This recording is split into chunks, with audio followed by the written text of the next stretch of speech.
A major change in the White House could send a new U.S. ambassador to the United Nations.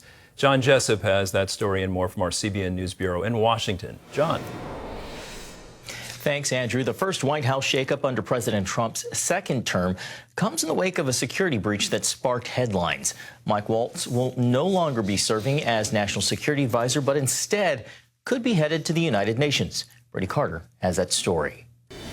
Mike Waltz, a former Green Beret and Florida congressman, came under fire in March after the revelation he accidentally added journalist Jeffrey Goldberg of The Atlantic magazine to a private Signal group chat, a channel reportedly used to plan a classified March 15th strike against Houthi militants in Yemen. One of the other names in that chat, Defense Secretary Pete Hegseth, dismissed the backlash as politically motivated, speaking out on Easter Sunday. What a big surprise that a few leakers get fired and suddenly a bunch of hit pieces come out.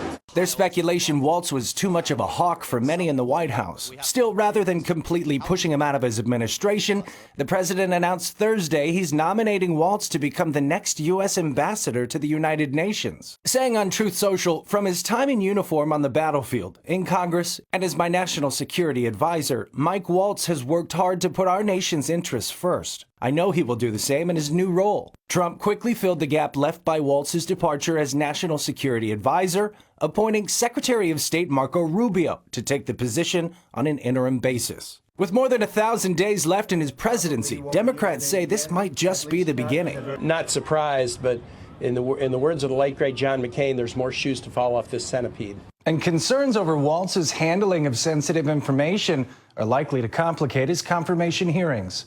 I'm Brody Carter, CBN News.